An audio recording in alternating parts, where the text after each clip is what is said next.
What's up, pod pals? It's your buddy Adam, and you are listening to Podcasting Business School, the show where I teach podcasters how to love their podcast like a hobby and build it like a business. And today we're doing a podcast audit episode with my pod pal, Martha Lewis from the Insomnia Fix podcast. Martha, welcome to the show. Thanks so much for having me. Okay, so let's dive right in. I'm excited to work with you here today on this podcast audit. Let's set a goal. So if you and I are having a conversation like this 6 months from today, everything has gone really well over the previous 6 months. Define that for me. What would that look like and feel like for you? As far as the podcast, I'd like to get Yeah. to that 1,000 downloads per episode on a Nice. regular basis. And that would really help grow my business as well. Yeah. So that 1,000 download per episode goal is a really nice benchmark to hit, especially for service providers like yourself. Like you've got really great, coaching courses, options, and offers out there that people can partake in. So when we usually I see if we can take somebody into that 500 to 1,000 downloads per episode, that really tends to get a platform where you can monetize with coaching, consulting offers, things like that pretty nicely. It's kind of like being able to do a TED Talk whenever you want, and you have 500 to 1,000 people sitting there listening as a captive audience, and that's a pretty effective marketing technique. Okay, so now we know where we're going to be. What would you say is the number one thing holding you back from getting there right now? I guess I feel like I don't know how to grow my audience and grow the show. Okay, so when we look at growth, which obviously is a big thing of what we focus on in the podcast audits, we want to look at a few different lanes of marketing. So the first thing is kind of like low-hanging fruit SEO. Like, are we getting the organic growth that we should be getting just from some things that we can kind of set it and forget it type of things? Then we look at like social media marketing, things like that, newsletter, email marketing. What are we doing there? And then we look at paid ad strategies. So we can kind of attack these three lanes and see what we come up with here. So the name of your show is the Insomnia Fix podcast, and there's no title extension to that, right? There actually is. Then it's Okay. how to sleep better. Good. Okay. So I think by you having the words insomnia in there and sleep, that's great. That's great for the low-hanging fruit SEO. Those are the two key words that people, I feel like, will search for a podcast like yours, if that makes sense. So, I mean, I usually have a formula that's like XYZ tips for X, Y, and Z, but like the way you've got your show, you're covering all the bases. It could very easily be called sleep tips for people suffering from insomnia, but it's just a different way of saying it. And it's the same thing. So I feel like that is really, really, really good. So I just interviewed my friend, Katie Kremitzos, who has the Women's Meditation Network, and she had her most downloaded podcast in her network is just called Sleep. That's it. That's the title, because that's what so many people are searching in that space is just sleep. So I think that the key for you is making sure that word is in there. So that looks good.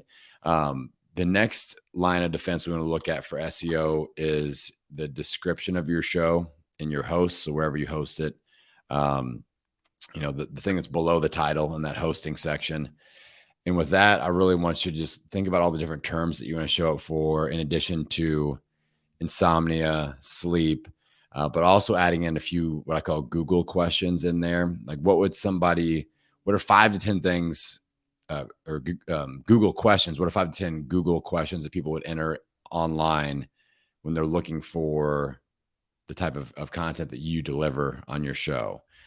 So how do I get to sleep if I wake up in the middle of the night? Or meditation, will meditation help me fall asleep faster? Or how do I fall asleep faster? All the questions. I want to make sure those questions are showing up in your podcast host information. Does that make sense? Yep. Okay. So there's usually a two-part strategy with the host, a general paragraph. That's just the description of who you are, what your show's about, but really look for opportunities to put all the keywords in there. Like look at the words that you use and go, is there a better, more searchable term that I can use in place of that word? So just kind of audit that. And then below that, I usually have something like, if you're searching for answers to questions such as blah, blah, blah, this show is for you. And then just list all the Google questions that you can think of. And you're really dialed into your brand. I know you've been doing this for a while, and you're really, you've got a great pool of clients that you've worked with. So even asking them, hey, if you were searching for a podcast like mine, what would you put into Google? If you're looking for tips on sleep, what would you actually, what are the words you would put into Google? And maybe just kind of use some of that. So is that making sense so far? Yeah, totally. Okay. And then the third area we look at for organic growth is the names of our episodes. So just making sure that you use insomnia and sleep in the titles as much as possible. Whether you're doing interviews or doing solo episodes or whatever, like I use the term podcasting tips as often as possible because that's what my people are coming for. So insomnia cures or insomnia tips, sleep tips, I feel like using those terms a lot will be good for your brand. So that's just something to kind of keep in mind. And also, we can also think about those Google questions that you put in your podcast host description and go, these are also great episode titles. So when I'm creating an episode title, I look at it and I go, okay, do I have some keywords in there? Am I using the terms that my people may be searching on Spotify or Apple Podcasts? But also, is this topic, is there a potential Google question that I could turn this topic into? And I do that. And that's kind of the low-hanging fruit strategy of organic growth, making sure that people that are searching certain terms in our space are there and they're finding us. So we feel cool about that so far. Yeah, that makes sense. Okay. Let's look at marketing strategies that we can do on the regular to make sure okay, because either people are doing very little or they're doing way too much. And I want to find that like a little happy medium space in the middle of let's be really effective and efficient with our time with things that are going to move the needle. So, when are you releasing an episode? And then what do you do once an episode is live to let people know about it? Yeah, so I release it every Wednesday. Okay. And then I post it on Instagram. I post it in my Facebook group of about 3,000 people. And then I send it as an email to my email list. Okay. And when you say you post it, what type of a post is that? Is it like a audiogram or a video clip or a carousel post, or is it just like an image of the show? What's all that look like? Yeah, so on Instagram and the Facebook group, there's one audio clip, and then there's usually just a regular post, kind of, giving a little blurb of what it is, what the episode is, and the link to listen to it. Okay. Okay, cool. So, what I want to help you implement is my 72-hour marketing window strategy. And I think you've got enough assets that we're already working with. If we can kind of configure it and compress it into this 72-hour window, maybe add one or two things. But the basic goal is to get 5 unique marketing assets out to your social media and email list or email list within 72 hours. So once that, and I love Wednesdays as a release day, by the way. I'm a big fan of anytime Monday through Thursday. Weekends have a little bit of a spottier listening pattern. So I think that's a great episode release day. So Wednesday, new episode goes live. I'll be looking at, okay, Wednesday AM, Wednesday PM, Thursday AM, Thursday PM, and then maybe a Friday AM, like what type of social media assets or connection points or emails could we be blasting out, blog posts or whatever. So different marketing assets that you could do. Do you blog at all? Or are you connecting a blog to anything that you're doing? Okay, cool. Yeah, every week I have a blog on the same topic with the video. Perfect. So just doing like your basic episode announcement, that would be one marketing asset that you've already been doing. The blog post would be a marketing asset. An email that goes out, that's a unique marketing asset. What I do too, I just, blogging is very top of mind right now because I just restarted my blog. I had one in the health space And now I'm doing it for podcasting business school. But what I do is I take my Wednesday morning email. The beginning segment of that is always something unique and new that people don't get anywhere else. So I'm like, okay. And it's always related to the topic of my episode, but it's not in the episode itself. So I take that segment, I turn that into a blog. Because I think a lot of podcasters just take like their show notes and make it the blog, and that's okay for like SEO and stuff like that. But I'm like, I want to give people a reason to look at the blog and something I can market on social media, and it's something that they're not going to get on the show specifically. So that's one thought that you can do to kind of multi-purpose there. So we've got 3 solid assets there. I mean, just looking at something like a live stream, you could potentially add in there. Maybe that's always a good strategy where I like, if I'm gonna do a live stream, it's kind of the same strategy as the newsletter. And sometimes I even use that same topic. So it's like, all right, whatever that special topic that's connected to the main topic of the episode that I use in the newsletter and the blog, I might do a live on that as well. And if you like this, you're going to love episode blah, blah, blah. It's like the appetizer to that. Or like maybe I've got 5 tips and I deep dive on one of them. And I give them a little bit more on that one. And that's my live cast. That's my blog. That's my newsletter. So something to think about there. Carousel post, obviously like the Threads app is a whole new world that just exploded in the past like week. So we're just posting something on there. Like with Threads, what I'm looking at is I'm like, what are the questions or the conversation starters? And you can do this on Twitter, but it's the same thing. What are the questions or conversation starters that I could post just in text format with no images, no videos, no nothing, to start a conversation on the topic that my episode answers? So like if you had maybe you had a question or an episode about insomnia related to anxiety, and you post something on Twitter or Threads that just gets people talking about that. Like, do you think anxiety and insomnia are directly related? And you just have people just start stirring it up on the questions. And then, somewhere in there, whether it's in the initial post or not, let's get a conversation started here. I also went pretty deep in this in the latest episode. Here's a link, check it out, or whatever. I think something like that could be a very quick and efficient strategy. That's why I'm loving the Threads app currently. I never got on Twitter, so I assume it's kind of the same thing. But I'll just post questions. It takes me like 4 seconds, and I don't have to be on video. I don't have to go on Canva and create a big, carousel post or no video editing. And all of a sudden, lots of engagement. So something to think about there. So I think just setting a goal of compressing 5 marketing assets into a 72-hour window, that's going to take advantage of the algorithm within apps like Spotify, Apple, so that you get more out of, there's kind of a 72-hour sweet spot within those apps that instead of marketing the episode for a full week, let's compress it in the 72-hour window. You'll get more out of that energy, and you'll see downloads shoot up. So any questions on that strategy so far? Nope. I think that makes sense. Okay.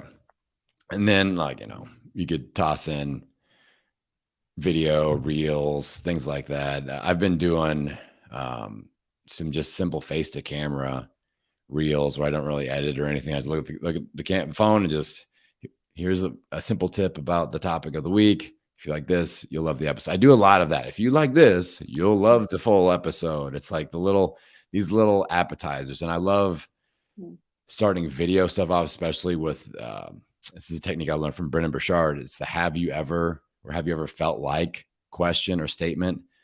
Have you ever felt like you're falling asleep, you do fine, but then you wake up in the middle of the night and it freaking drives you nuts because you can't go back to sleep? And like, that's how you use that question. So for me, it's like, have you ever felt like you've been trying so hard with your podcast marketing and the thing just won't freaking grow? Well, I've got 3 tips for you, in this video, blah, blah, blah. And then I drop the tips or whatever. So that tends to play well on things like Instagram and Facebook. So something to think about there. So that's the marketing that we can do, like boots on the ground, episode every week. We can get out there, use that 72-hour marketing window. paid ads, that third column that I talked about with growth. Have you done any paid ads like Facebook, Instagram, podcast player apps, anything of that sort so far? Not yet. I mean, I've listened to your episode about Overcast, for example, Okay. so I'm planning on trying that. I'm actually changing the name of my podcast Okay. in a couple weeks Okay. What are we as changing I'm it to? rebranding my business. It's gonna be called The Sleep Detective, Okay. and haven't figured out the tagline exactly, but something with insomnia in it. Yeah. Yeah. I think that's a smart, sleep and insomnia. You're good. I mean, yeah, I think that's going to be a solid naming strategy, to go along with your new branding. But yeah, like Overcast is a great place to start with banner ads. Looking at the health category, I would look at the education category, but also look at placing ads in categories that your audience is listening to outside of health and fitness. So if you, for example, have a lot of clients that, and this is a great Facebook poll or an Instagram stories poll, Right. outside of health podcasts, what type of podcast do you listen to? And then list all the things that are in Overcast and just let them tell you. So like news or sports or true crime or whatever, and place some ads in those. I do great in the sports category. And it's a lower cost one. I'm like, heck yes, I'd love to pay $120 and get 50 new subscribers. I'll do that every day of the week. Yeah, So right. it's like $2 per new subscriber. Yes, please. I'll do this.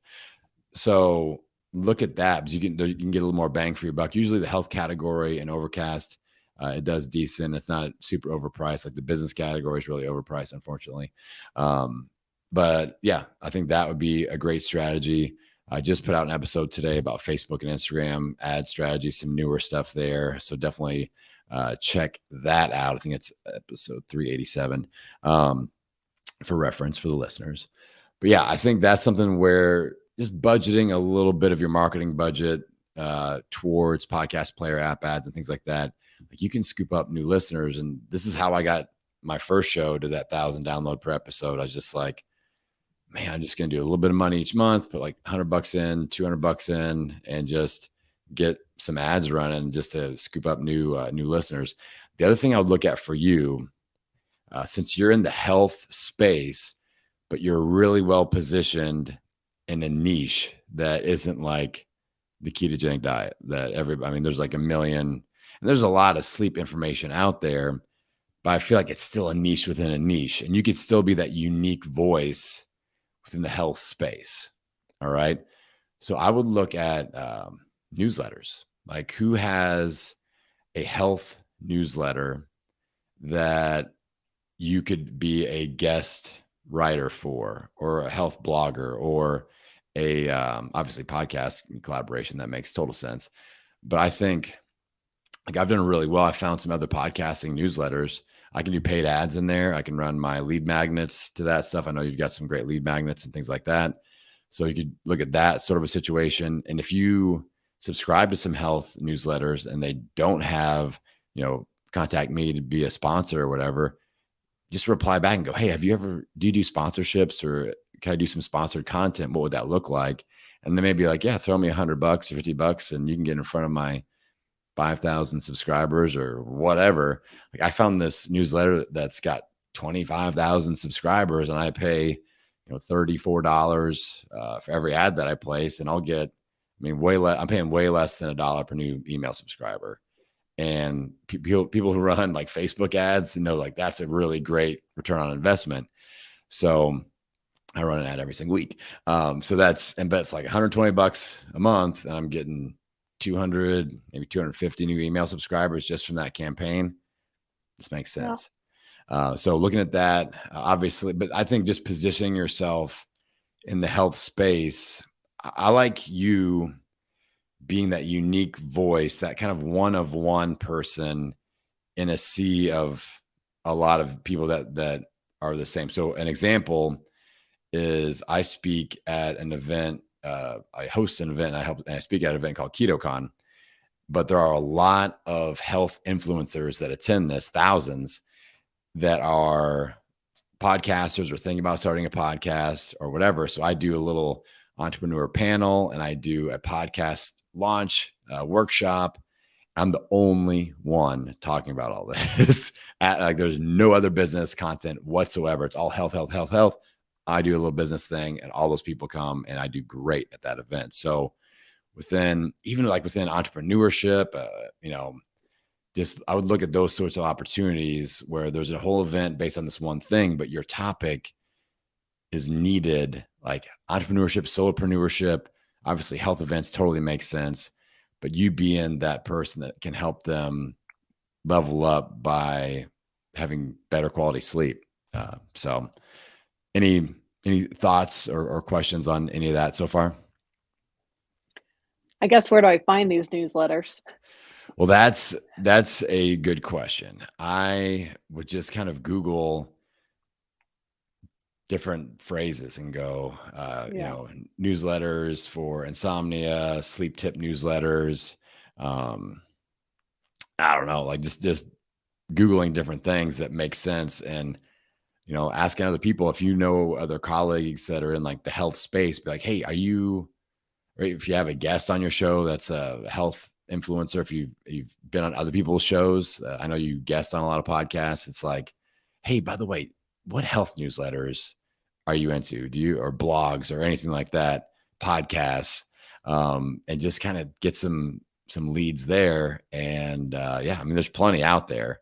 So that's how I found a lot of my podcasting and business newsletter resources I enjoy subscribing to anyway. I like checking them out. So yeah, just kind of ask around a little bit and see if you can come up with something, but then just look at them and go, okay, do they already have advertising opportunities? If not, maybe I can be their beta tester and get a super cheap price on testing this out. But you got to get legit stats from them on like, how many people are actually on this list. And if they don't have ad opportunities listed, I would want a screenshot of like, or go live with them like on Zoom and go, hey, before I commit money, I'd really love to make sure, just get confirmation on your numbers and stuff like that. So let's do a little screen sharing. So they're not sending you Nice. some, doctored up AI screenshot of people, something that's made up. But so, yeah, Right. I would just look at that. But I'm sure there are a lot of health newsletters that you can just pay to play and get in there and do a little ad or do a little blurb or whatever and promote. I do, my podcast Growth Scorecard does really well in the newsletters. It's a little free lead magnet. It's an attractive name, good branding, and it solves a pain point that people want to kind of dive into. So yeah, I think diving in, maybe just revisiting some of the connections you've made as you've been a guest on health podcasts, just reach back out, reconnect, and maybe like, hey, you need to come back on or whatever. That's always a good thing. But just be like, hey, what health blogs, newsletters, websites, like who should I be connected to? Who should I be paying attention to in your health niche or whatever? And just see what they got. Cool. Yeah. Awesome. Yeah. Because I know there are a lot of big ones, but yeah. the And smaller so, ones. Yeah. it's something that Perfect. I think there's opportunity there. I found newsletter advertising to be fairly cost effective, like I mentioned. So something to think about. I think that's how I found you Move. again. There we go. See, it works. It works. Yeah. Okay. So I want to make sure that we have time for you to shout out your show, your website. Obviously, you're dealing with insomnia, your sleep improvement tips, everything. Like you were on my health podcast, so I know you from back in the day. And I just want to make sure that people get plugged into your stuff because it's really, really good stuff. So where do people go if they want to connect with you, Martha? Yeah. So I'm about to change my name. So I guess I should shout that out. It's going to Yes. be the Sleep Detective everywhere. So thesleepdetective.com. I'll be on Facebook as the Sleep Detective, Instagram, I'm Martha Lewis Sleep Detective. So that's where you can find me. Yes. She's like the Magnum PI of sleep. So get out there. Let's do this. I'm now envisioning like an Instagram reel and you're like wearing a Magnum PI, Tom Selleck mustache or something. And that like the aviator and the Hawaiian shirt. And she's driving around in Nice. her Corvette. Yeah, detecting I sleep. more imagine Sherlock Holmes, There we go. but they all There we work. go. They all Hey, work. it's all good. It's all good. All right. So, all of you, make sure you check out Martha's newly rebranded information on social and the website. And if you want to hop on and do a podcast audit, just like my pod pal Martha, hop on my website, www.podcastingbusiness.school, and get signed up for your very own podcast audit. And with that, pod pals, I'm going to send you off into the world wishing you health, happiness, and many downloads. We'll see you next time.